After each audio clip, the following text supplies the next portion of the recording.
everyone. Welcome to Brigham and Women's Hospital here in Boston. It's so great to have you join us for this virtual tour that we previewed with George Player and Ed Pitts recently.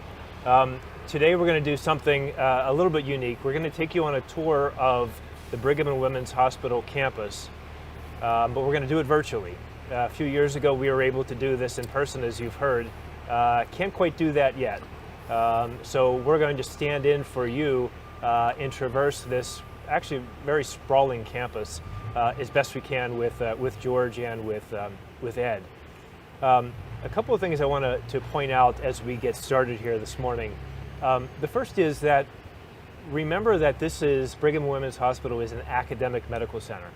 And one of the things that connotes is that in addition to doing clinical care, which all hospitals do, we also have a very large research enterprise going on here at the hospital, and also a very large education, teaching enterprise. Think residents, think fellows.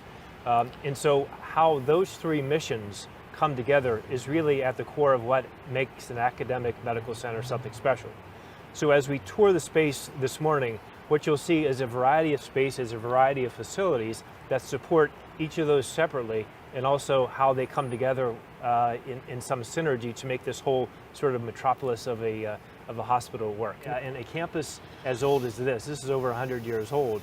We have a series of old buildings like this, our Peter Bent Brigham building, which is over 100 years old, and we have some brand new buildings as well. And so the juxtaposition of the old and the new is something that is exciting, but also has its own challenges. George, Ed, anything you want to add to that? No, I would just say the building we're standing in front of now is our 1913 version, so a little over 100 years. And when we say new, David, Hale building was built in 2016, and to us that's new. And Shapiro's 15 or 18 years old now, and we still call it a new building. So it's all relative. And it's a campus that we're continuously doing work on. So we have projects going on here all the time, as well as our facility condition assessment and our facility master plan. So we're looking now at which buildings will go away in the short term, and how do we replace our clinical beds and rework space. Now, Ed Pitts is our Executive Director of Facilities and Operations at Brigham and Women's Faulkner Hospital, as you already know. And Ed is here with us because after this video, we're going to show you a similar tour of the Faulkner Hospital. And so, we will see things here on this academic campus that are very similar, things that we have to think about on both campuses. There are some differences as well, and we'll point out some of those, and Ed will feature those when we do the Faulkner tour as well. So I think without further ado, why don't we get going on our tour? Let's get started. Thanks. Thank you. Thank you. So we're going to step inside the lobby at 15 Francis Street, what we call the Peter Bent Brigham building. The lobby's been redone. It's very modern looking, a new stone floor, a little bit of the time period from when it was built with some modern influences, new light fixtures, LEDs, more efficient. And in there we have our Nobel Prize for Medicine, which Dr. Murray received for the first kidney transplant in the country. So let's step inside and we'll start our tour. So some of the things we hope to see today, David and Ed, on our tour is we'll visit some of the mechanical spaces that most people in the hospital don't see, don't even know they're there. As long as the systems are up and running, they just think everything's great. So we'd like to visit our cogen engine, which powers 2 of our buildings and supplies heat to 2 of those. We'll get a look at the power plant across the street that services most of our main campus, as well as our campus over on Longwood Ave. As well as we'll visit the helipad, some clinical areas, as well as some of the facilities and ops areas that we work out of.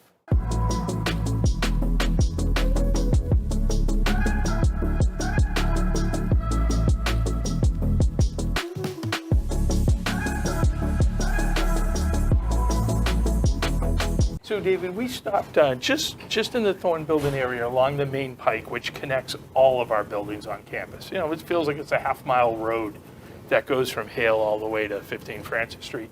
But one of the visions Dr. Nabel, our past president, had was to create some quiet spaces, some spaces for our patients to either stop, catch their breath, or just relax and rest. So we built out a number of these, what we call respites, along the pike, and this is one of them. During COVID, this worked out really well for us. It allowed staff to spread out even further. Although we didn't want staff eating in these areas, some people would be able to grab a quick snack. as well as maintain social distancing. So these spaces are really nice now. Yeah. George, when I started here 16 years ago, this space didn't exist. It was just a long hallway. How did we carve out this space to make such a nice little respite area like this? So we looked at some areas where we had some open area behind the walls, and we were able to take over some space. It really has transformed the main pike. You'll see a number of them with some lit artwork and things along the way. So we looked at areas that we could grab really underutilized space and make it more public. Really came out well. It's these are beautiful little nooks along a long hallway, and it's no joke that our pike. I mean, it is very convenient for one long hallway to connect all of the buildings. Right? That's a nice feature. At the same time, that's a long way for folks to walk from one side of the campus to another. And we've seen plenty of patients, sometimes elderly patients, sometimes folks in a wheelchair, for instance. They need a break. They actually need to stop and catch their breath. They do. We can walk up and down the hallways very quickly, but that's a big deal for a lot of folks. So I know that was part of the thinking for Dr. Hale as well. Yeah, I mean, again, all of our patients are coming in now at 45 or 75. It's quite a ways from some of our clinics down this end. Right. So they do need that opportunity to take a break. Yeah.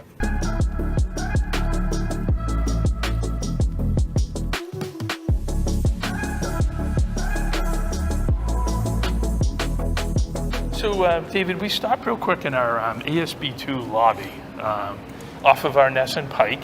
This is our Cabot Atrium.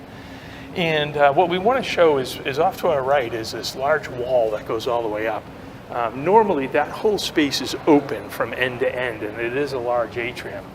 We just recently completed our ED expansion, which is right below took us. place below here, right. And if you recall, there was some openings in this lobby that allowed you to look down to the first floor. So one of the first things we had to do was infill that floor before we could continue the work downstairs. And in any hospital project, containment is really important. So we have an infection control risk assessment that we do on every project. It looks at noise, dust, transmission of dust to patients that are in the area, to maintain a negative pressure inside that work area so that we're not spreading contaminants. So it's a really involved process that Ed and I get very involved with. Our Department of Environmental Affairs, our Infection Control Department. It's a multidisciplinary group that looks at every one of these projects. What we were able to do here is scale back that containment wall. It used to come out all the way to almost where Dylan's standing and the camera is. But we were able to reduce it, and we're still using it as a field office because although we completed this portion of the ED project, there's 2 more phases going back into the original ED and renovating, upgrading, and making that space more like the new side. So that work seems to always continue and be ongoing here at the hospital. Project going on the 5th floor of the tower. It's within our oncology area, right? So the patients on the 7th floor are hearing drilling that is going on during the day. We've actually have assigned half-hour blocks that we can drill within. So the patients, the staff, everybody knows from 8:30 to 9, we're going to be drilling for half an hour. We'll shut that down for a couple hours. We'll come back from 11:30 to 12, and we'll start drilling again. And it's everything from hangers, to mechanical systems that need to be supported. So it's difficult. It is, as we said, 24/7. The patients don't go home. I mean, but we have to do it sometime to progress, right? And so having it seems like, in my experience with this, having it happen having the disruption at a predictable time, right? So the doctors, the nurses, the patients know that from 9:30 to 10 every morning we're going to have some noise, right? And I think that to know that that's coming eases the burden versus sort of a random disruption. Yeah, it does. I mean, it gives them a headache, a headache. It really does give them a headache. It gives them a heads up as to when work is going to happen. But we have to remember that most of our patients aren't feeling well. They want to get their rest. They want to get better. We need to provide that right environment. So it is very difficult to work in some of these facilities. I mean, that's a common theme, right? In that we're not building a brand new hospital where there's no patients. We'll finish the hospital and then bring the patients in, right? Like a new house. This is like renovating a house while we're living in the house. Great example. So no one's happy with that, but there's really no other choice Right. to do it. George, this was one of the openings? Yeah, so it came all the way out to here, David. Yeah. Yeah, this was one of the openings right here. Yeah. Yeah, that we infilled. That's what you were telling me. I Yeah, just there didn't. were 2 of them. Yeah. Yeah. Very nice. Yeah, And they were fairly good it's size. not bouncy. Oh, it looks pretty good. They did a good job. We used the right concrete.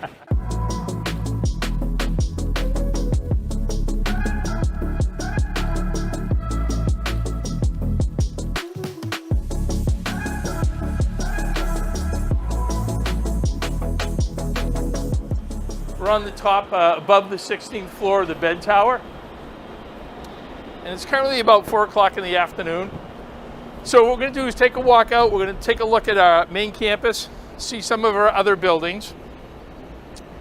And the helipad is relatively new within the last couple of years. The reason we relocated our helipad from the roof of the Connors Center to the bed tower roof was because of the Children's Hospital Clinical Building project. When the tower cranes were in the air, it didn't allow our helicopters the proper angle of descent. So our original helipad, which is located down on top of the Connors Center, you'll actually see a big X in it. It means that there is no helicopter, no aircraft that can land on that helipad. It's decommissioned, although we didn't remove the pad from the roof. And then we relocated the helipad here to the roof of the bed tower. There's a number designation in the corner of the pad. It's 22. That means an aircraft of 22,000 pounds can land on this helipad. It's everything except the largest Coast Guard helicopter and Marine One. Marine One's actually designated to land at Mass General.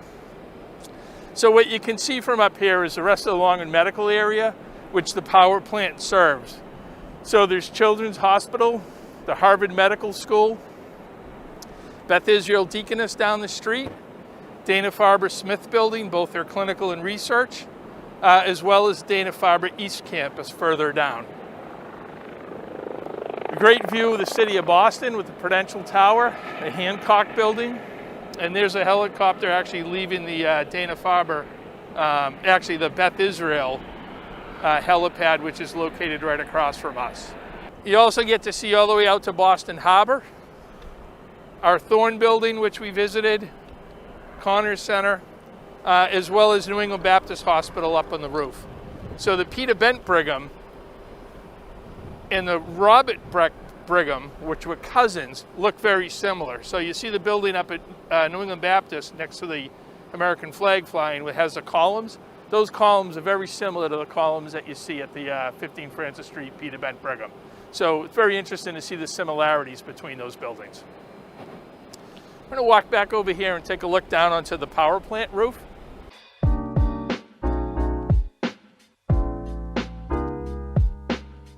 So what we're looking at now is the Maytep power plant, which serves this whole entire Longwood medical area. For us, it serves our main campus on this side of Francis Street. So we receive steam, chilled water, and electricity power from them. You'll see the stack for their boilers and their steam generators. What you see now is a condensation coming out of the cooling tower roof. So it's where they reject heat from their condensing water systems. There's also a couple of new towers down here that feed their steam turbines. So one of the things we had talked about was redundancy. This weekend, Eversource actually lost one of their electrical feeders. They had a manhole fire. We had to shut off that electrical feeder that supplies us power from Eversource. So now we're on a single service from the power plant as well as our emergency backup generators. So no one in the hospital even knows anything's different. We still have 100% power supplied, no lights flicker, and everyone continues on their day, and we still have emergency standby backup.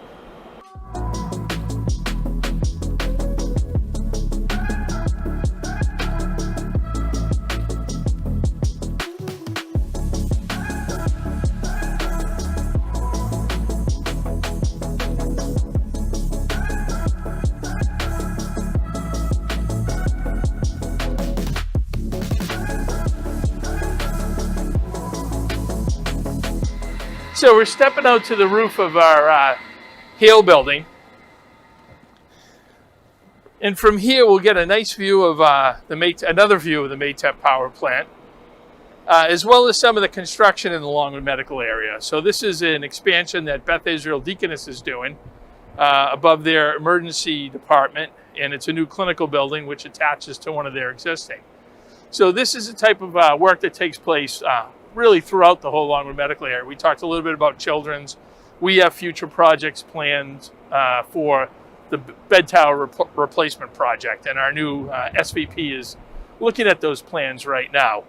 We can see the Shapiro Center here, one of our parking garages with mass mental facility attached to it, and again the power plant. And this is Brookline Ave over here, and we go all the way down about 4 or 5 city blocks to Huntington Ave. So you can really get a feel for how large the Brigham campus is. It's probably 4 or 5 city blocks. So we're now up on the roof of our Hale building.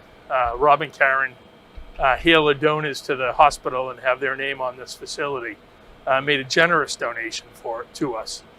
So you really get an overview of the campus now.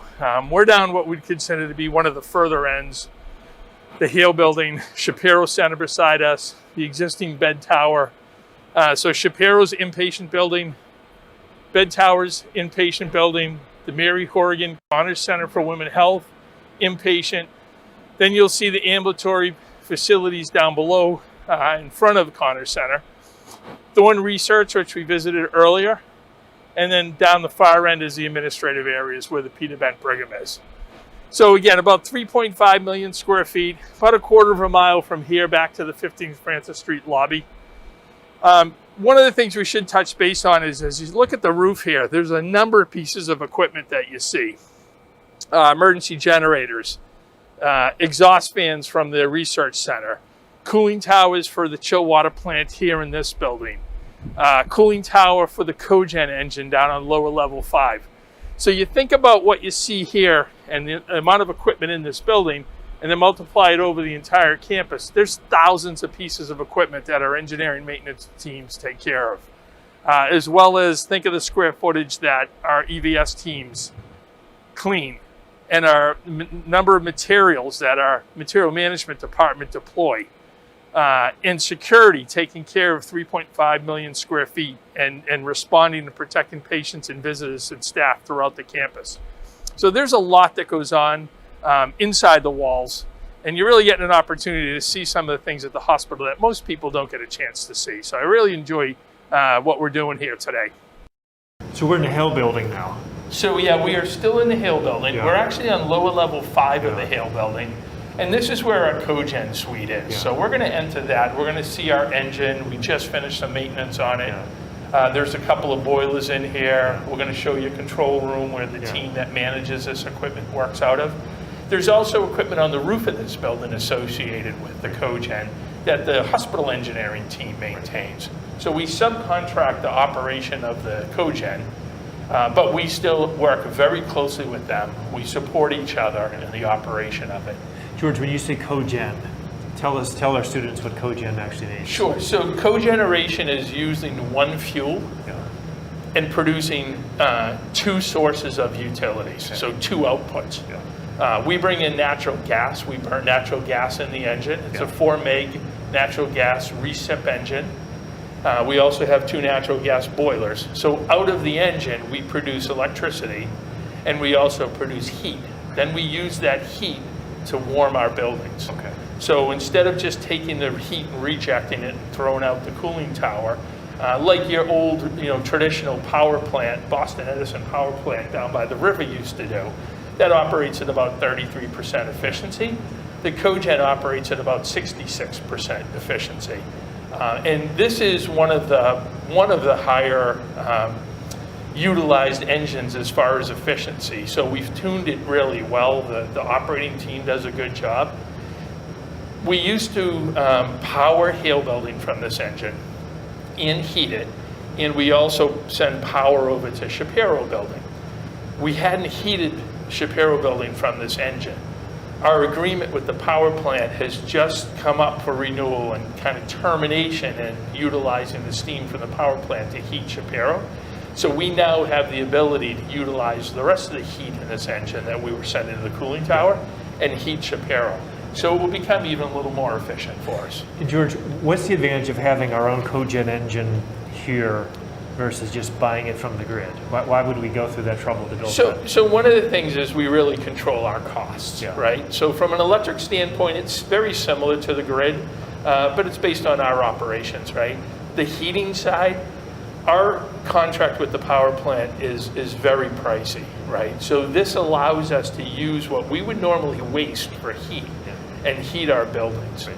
It's not free, you know, we're still burning steam. I mean, we're still creating steam, we're burning gas. We still have to pay operators to be here. It's a high pressure plant, but much more cost effective than our contract rates with the power plant. Right.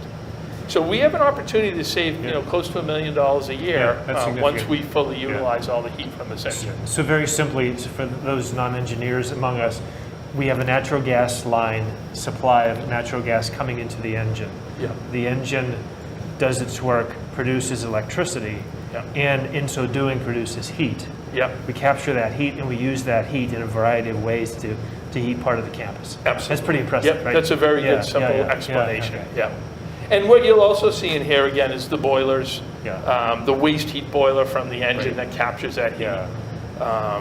You know, then the other stuff that's just normal kind of power plant stuff like pumps and fans and things along those lines. There's also a number of diesel storage tanks in here. So the engine as well as the boilers are dual fuel. So if for some reason we lost a natural gas connection in the street through a construction project or some other means, we could switch over and then burn diesel oil. Yeah. Also, the diesel feeds the two emergency generators on the roof. Okay. So if we lost power, and Ed had mentioned island mode before, our emergency generators would start right away. Yeah.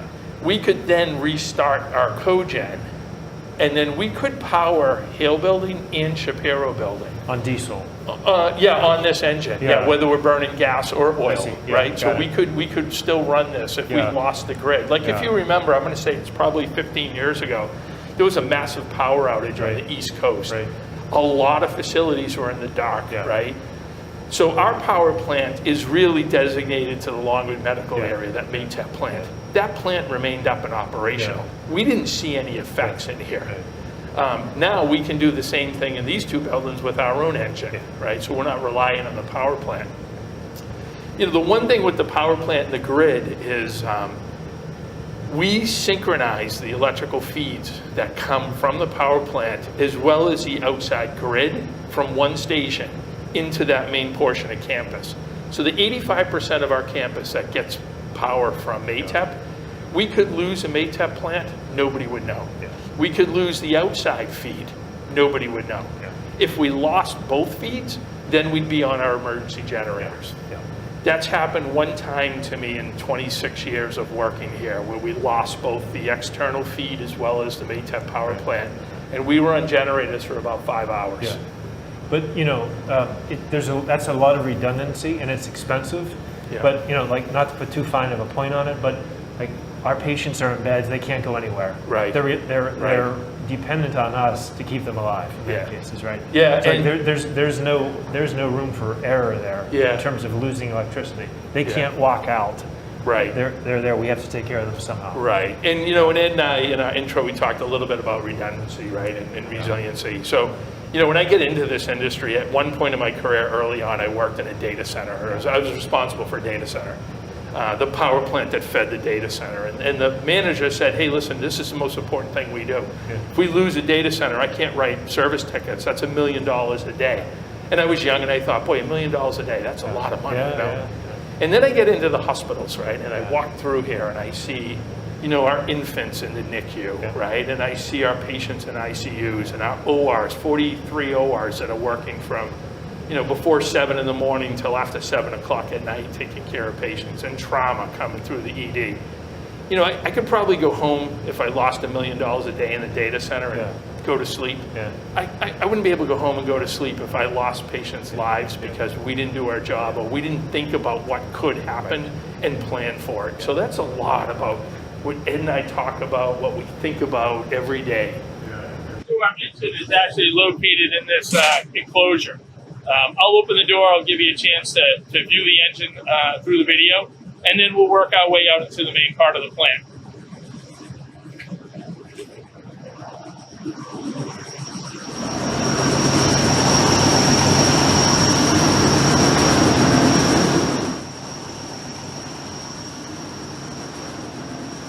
So this is the main floor of the cogen suite.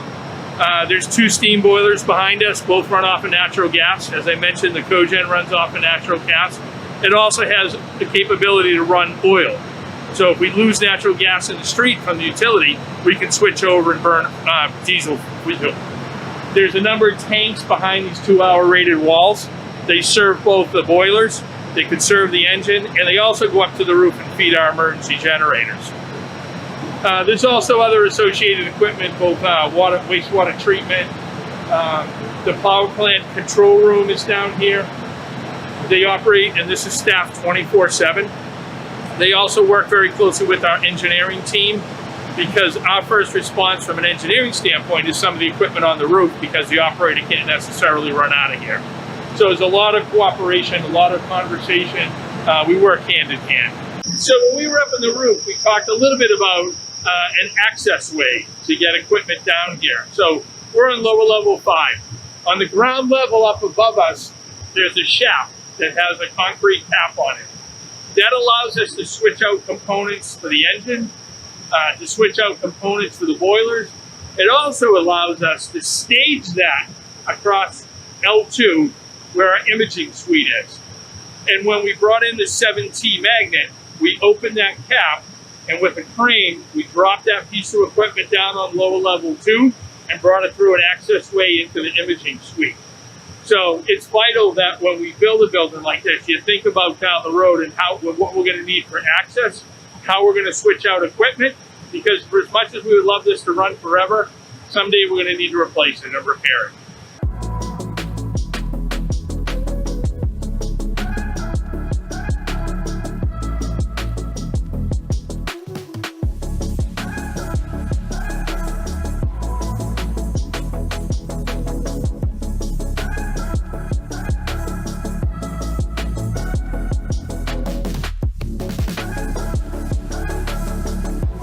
George and Ed, thank you very much for spending this morning with us. So this was a long tour of the critical aspects of the facilities of a major academic center. There's a lot to think about. What I'd like our students to contemplate is, as in our next video, we're going to go to the community hospital, to the Faulkner Hospital, and think about what is similar. There's lots of similar, and there's some differences as well. But I think the themes that we explored will probably be the same. They'll be the same. Yeah. Similar across campuses. Yeah. And David, we really focused in on some of the mechanical systems, right? Some of the things that not everybody gets a chance to see. Right. We bumped into a few of our EVS staff, sure, and we bumped into a transporter as well as one of our food service workers. There's all of our departments are here 24/7, right? Between security and EVS and food and materials management and safety. They're constantly, they were walking all around us. They were trying to stay out of the camera shot, right? Exactly. But this activity just is nonstop here. So we will call it a day here for this tour. We'll pick this up with our next video, which will be at the Faulkner Hospital, and we'll probably look a little bit differently in different clothes because we're going to film that next week. But then we'll see everyone then, and we'll go from there. That'll be great. Thank you, Looking guys. forward to it. Appreciate it. Thank you. Thanks very much. So good morning, everyone, and welcome back. So we are filming today from Brigham and Women's Faulkner Hospital. And the Faulkner Hospital is about 3 miles from where we were last, which was the Brigham and Women's Hospital. As you know, this is a major community hospital, part and parcel of Brigham and Women's Hospital, but focused on community level of care. So it's a hospital like any other hospital, and we have all the same elements that every hospital is required to have. But you'll notice some differences that we want to point out as well. Today we have Ed Pitts back with us and George Player, and Ed is our Executive Director of Facilities and Operations here at Faulkner Hospital. And Ed, you'll be conducting our tour today with us. Anything you wanted to start with? Sure, absolutely, and thank you, David, and George, thank you for coming. I'll give you a little bit of a history of the Faulkner Hospital before we go on our tour. We'll be looking at some similarities between our campuses and some differences because this is a community hospital. Faulkner Hospital was founded in 1900 by the Faulkner family, and it was called the Hospital on the Hill back then, and it used to be back on the top of the hill. It's been here since 1900, and where it was moved down to this part of the campus in the early 70s, 1970s, when the new hospital was built. There was also an addition put on the hospital in 1999, and the third one in 2006, and we can see a little bit of that. And where we're standing right now, this is part of the newer section of the building. but this hospital has been serving the community since the early 1900s. And what do you think we'll look at today? Well, we're going to look at, like we did at the main campus, we'll go to our power plant. It's a little bit different power plant than the main campus. The main campus is served by a system-wide power plant, and we have our own, so we're self-sustaining here. So we have a big cogen plant down here. We create our own steam, reuse it. So we'll look at that. Yeah. We'll look at some of our public spaces and a little bit of our inpatient. And hopefully if the weather holds up, we can take a look at the neighborhood and see that we truly are in a neighborhood in this area of the city.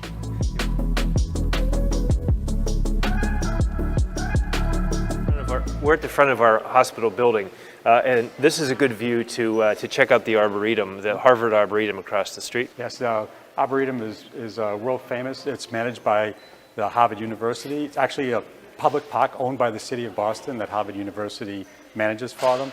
We're very thankful to have it there. Our patients and visitors can go over there if they want to get out and get some fresh air, as well as our staff. They frequently go over there and walk around through the Arboretum. It's a beautiful place to go, and very thankful to have it across the street from us. And Ed, one of the themes that we try to promote throughout the hospital when we have opportunities for decorating and what have you is to try to carry that theme, the trees, the flowers, yes, what have you, into the hospital itself. Yes, we've definitely brought that element in. Everywhere you go, you'll see it around our doorways and our elevators. There's always an element of the plants out there. All of our artwork in the public spaces pictures were taken at the Arboretum and put onto art and hanging on our walls. So we thought one of the most beautiful places in the world is right across the street from us. Might as well take advantage of the beauty and bring it in here, and everyone loves the artwork that we have. It looks really nice, and as we design the new building, we're also going to be bringing those elements in as well. Well, your grounds crew and your team and your landscapers do a fantastic job. Yeah, they take great pride on taking care of this. Again, we're in a neighborhood, so we want it to present well. We have themes when we decorate it to different times of the year, and right now, if you see outside, we have our fall theme with a lot of pumpkins and decorations outside, and my team takes great pride in that. And it's a good thing for them to do. They enjoy doing it. They're very proud of it.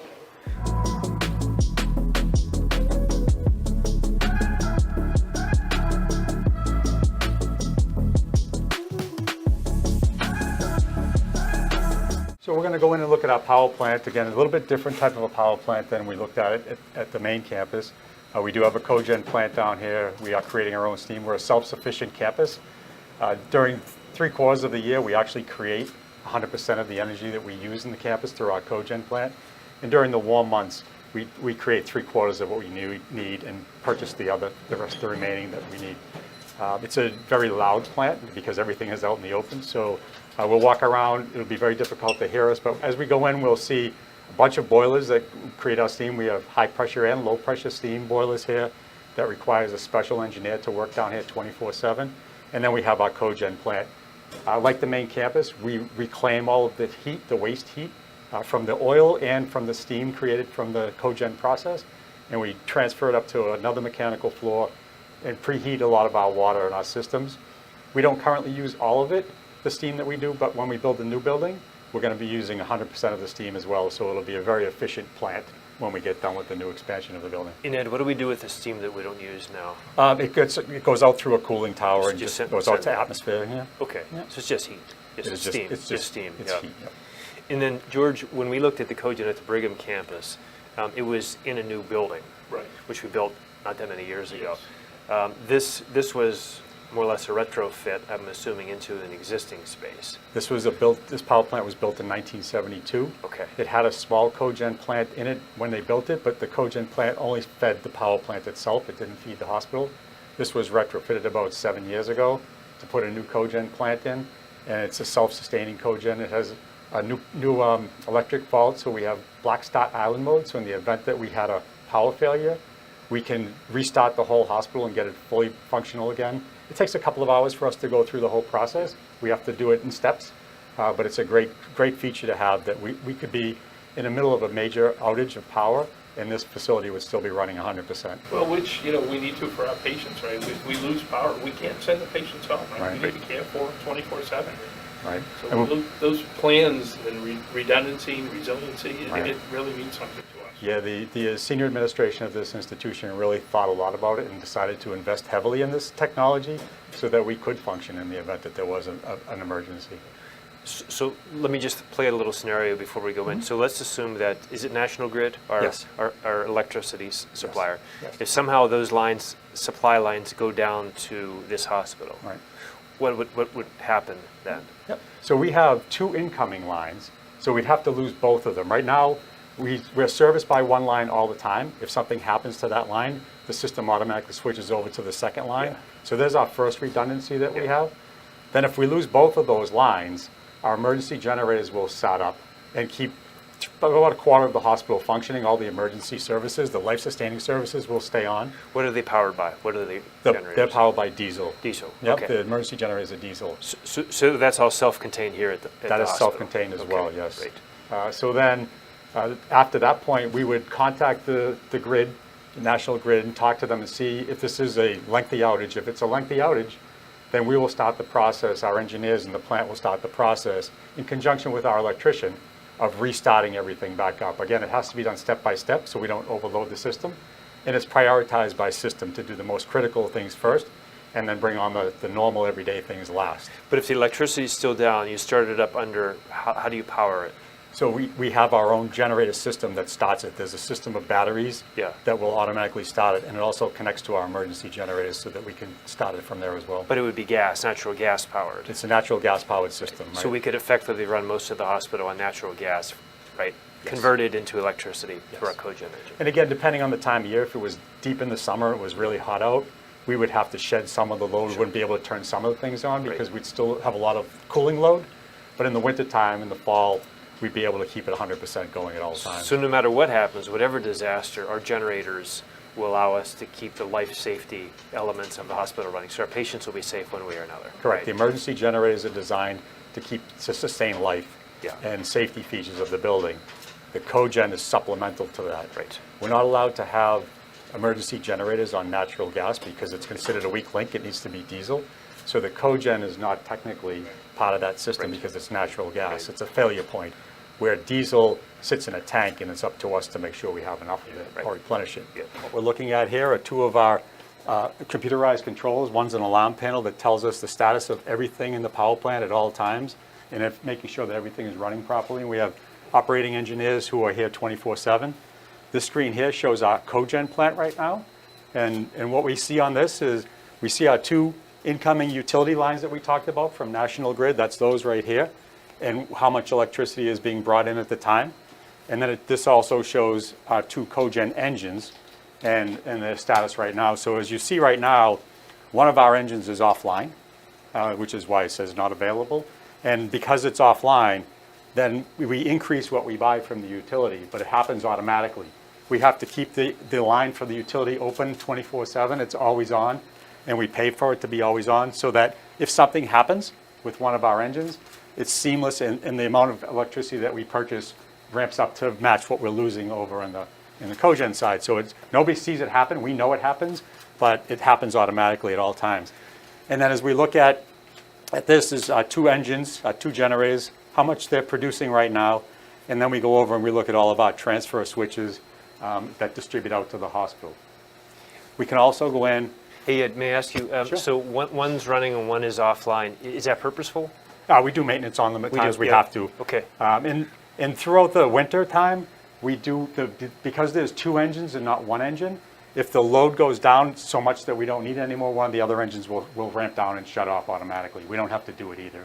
It senses the load. Yeah. So in the middle of the night, in the middle of the winter, when the load is really low, one of the engines will typically shut off. We don't need it running all the time. So it's a great feature to have 2 engines. We can always do maintenance on one of them, leave the other one running, and benefit from the cogen on part of it. Yeah. But it's helpful for the 2. But it does happen seamlessly. And that's something that's different from our plant, right? We have 1 engine. So when we recently had to shut it down for one of its maintenance periods, it was offline. We were 100% on the grid.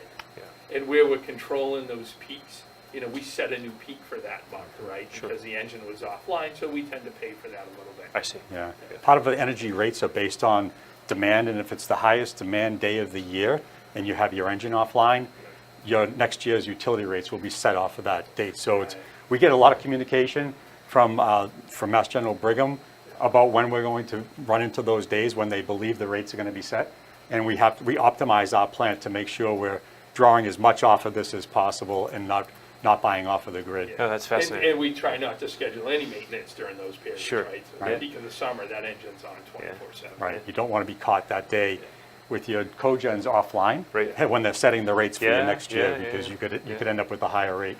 Yeah. We can also see on this screen, we see our engine, and then we can also see how much steam is going out, what the pressure is, what the temperature is, and it's all going down to upstairs to the third floor, and going up to some of our heat exchangers being reclaimed and used to preheat some of our water. But we can see all of the controls.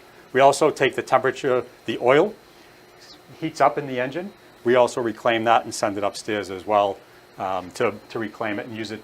So it's free energy basically from the steam and from the heat from the oil, and it all goes upstairs. So that's what this is showing. That's showing one of our engines right now.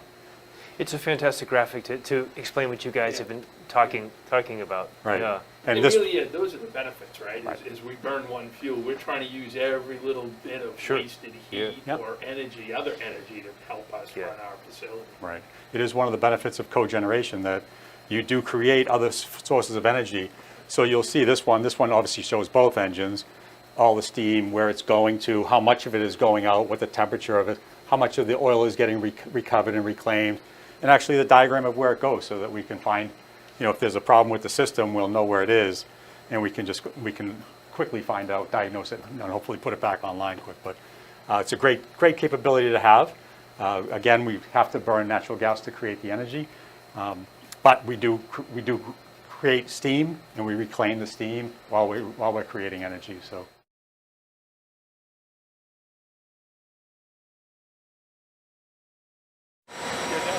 As we get down to the power plant, this is where we create our chilled water for our air conditioning.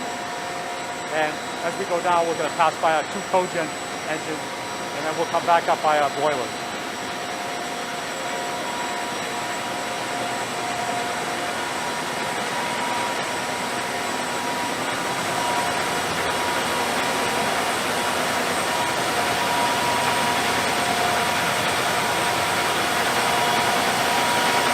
Similar to in the power plant office, you can see the same screen here that we can see in the power plant, so we can maintain everything from here at the same time.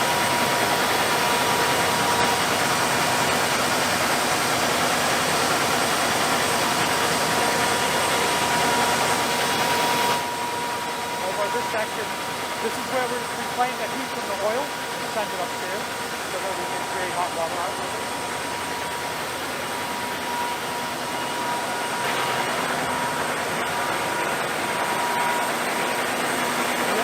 We also have 2 incoming water lines.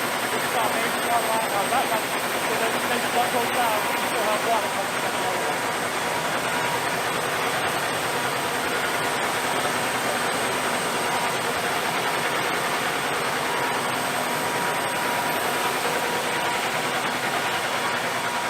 These are all of our boilers creating the hot water and the heat flow upstairs in the building. So this one is active right now.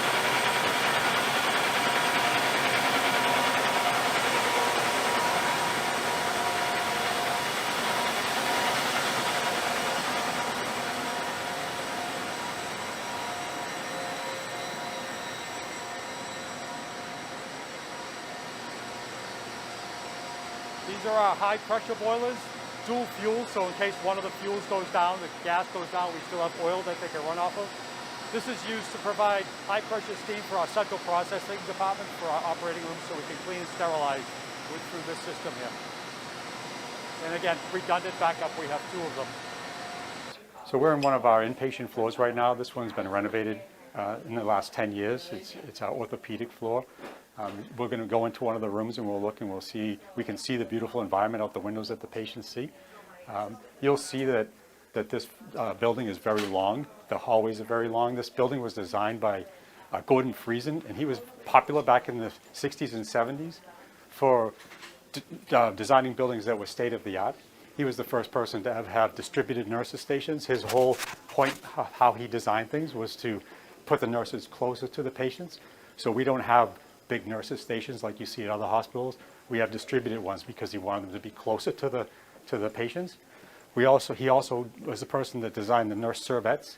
Every room had a servette, And basically the premise of that was so that all the supplies that the nurses would need would be in the servette in the room, and they could go and get it right away. Again, keeping them closer to the patients at all times. He was also so forward thinking that he put air into them to keep everything clean. So he actually supplied air through ductwork to them.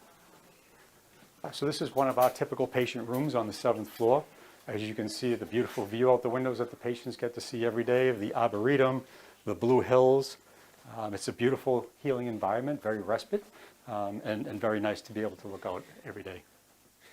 Yeah, perfect view of the Arboretum. I mean, who wouldn't want to be a patient here? If you had to be in a hospital, this isn't bad. Yes, this is a great place to be. And if it's a very clear day, you can see bits of the harbor out the window towards the city. But definitely the whole Arboretum, all the way down to the Blue Hills and Canton and Milton. So Ed, a couple of thoughts. So one, you mentioned that this whole wing of the hospital was renovated recently to be oriented toward surgical patients, orthopedic patients mostly, but surgical patients in general. And these rooms are a little bit larger than the rooms in the rest of the hospital. Why did we do that? Yeah, so two reasons. One, because the new code requires bigger rooms when this was built than the old code. But also because this is an orthopedic floor and the people are going to be challenged with moving around. There's a lot of crutches, a lot of walkers, a lot of hip replacements and joint replacements. The rooms really needed to be bigger. ADA accessible as well. These rooms are all ADA accessible for our patients, but it comes at a cost. This floor used to have 36 beds on it. It has 24 now. With all the required added space, it takes up a lot more space. So we went down in patient rooms to be able to create this environment. Yeah, and obviously we need this to take care of the patients the proper way. Another thing that that folks may or may not realize is that a lot of the surgical care is not emergent, meaning you don't get rushed to a hospital for a knee replacement, right? You get to choose, right? And so certainly in this country, certainly in this region, almost all of our orthopedic patients have a choice as to where they go. So having a nicer space, a remodeled space, a modern space, a comfortable views and what have you, it makes a difference in terms of patients choosing our doctors and choosing our hospitals for their care. Patients are consumers now, right? They can look everything up online. They can look at the facilities online and see what they're going to be looking at and how the environment is going to be. It's an important component of what we do to provide this type of environment for them.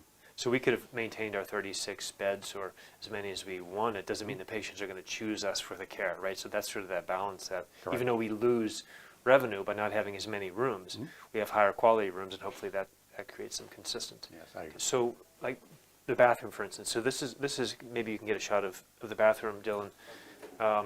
It's it's a pretty straightforward bathroom, but this is a nice bathroom, and this is significantly better than the rest of the hospital. Yes. Right. Because we just remodeled this. But Ed and George, when we were designing the layout here and the materials, as you're saying, George, these things were purposely thought through to make sure that it's nice for the patients, of course, but it's also something that we can clean quickly, nicely, and turn over, and it would hold up over the years as well with lots of. So over here this is where we're going to be putting the new building, the expansion. The new building will be tied into the existing building. It'll be sitting over in this section of the building, right in front of this open space, and it will cantilever over the existing building and come back to the edge of where the open patio is, where our dining patio. The dining patio will also be closed in and built. We're going to be expanding and relocating some of our cafeteria. And the new building will partially be over the empty space down below and partially over the existing building. Right, it'll come about 40 feet over the existing building and go up. Yeah. It's going to be the same height as the existing building, so that we'll maintain that height as going across. And so we'll build it up right next to the existing building, and then one day we'll connect the two. Right. As quickly as we can. Right. So the building will be connected right in, and in the area where the wall is right there is going to be where the corridor connects into the new building, to the existing building. Yeah. So it'll be seamless throughout. You won't have to leave the building to get into the new building. Right. And then the only other thing I would note here is that we're in a neighborhood. We're in a residential neighborhood here. It's quite beautiful from up here. Right. But every single neighbor who's around us is interested in what we do, how much traffic we have, how much parking, that sort of thing, how many trees we take down. I mean, Yes. it's their backyard as well, so they're concerned. So our whole process has been as environmentally friendly as possible. We've had many meetings with the community and with the city to make sure that we aren't going to impact their neighborhood, as minimal impact as possible. It's a huge component of what we do. There is, even to the point of, there are some hawks that live in some of the trees, Yeah. and we know that they live there, and we're going to save those trees because we know the hawks are there. You said the hawks, birds. Yeah, yes. okay. Yep. Yeah. Ed and George, that wraps up our video tour, our virtual tour of 2 campuses. Thanks for spending so much time. You know, I think, I hope it's obvious to our students that, I mean, a hospital is a hospital. There's a lot of fundamental things that every single hospital has to have, and I think we did a good job of pointing those out. And there are some differences with a huge urban, sprawling academic campus like the Brigham, a community hospital like the Faulkner here. There are some differences that we talk through as well. There are Right. some differences, but a lot of similarities. Yeah. Yes, you know, despite the size differences, the systems are the same, the staff needed are the same. It won't be the same amount, but it'll all be the same type of care it needs. So depending on it doesn't really matter what size the campus is. We both have the same complexities, and our staff still have to deal with the same type of issues. And the importance of what we do. Yeah, that's right. That's the reason that we stage this class, our 2 facility tours first, and then tomorrow we're going to talk about the support departments. We did that on purpose, right? Because the buildings are essential, right? And they help keep our patients alive and well, right? But a building without any staff is useless, right? They're just buildings, right? It's the staff, your staff, all of the staff who work here, who actually provide the care here. And so, you know, having the right facilities, the right design, those sorts of things, that helps facilitate the work that all of our staff do, all the support services do. Right, they are an integral part of what makes a hospital run. Right. And the hospital can't run without our teams. Our teams are here 24 hours a day, 7 days a week. We could close down a medical department, the hospital will still function. Right. We can't close down our support services. The hospital won't function. That's how critical we are to the operation. So that's all we have for this tour. Thanks very much. Hope this was useful to you. And then we'll see you tomorrow when we get into the support departments and put it all together for you. Thanks, everyone. Thank you. Thank you.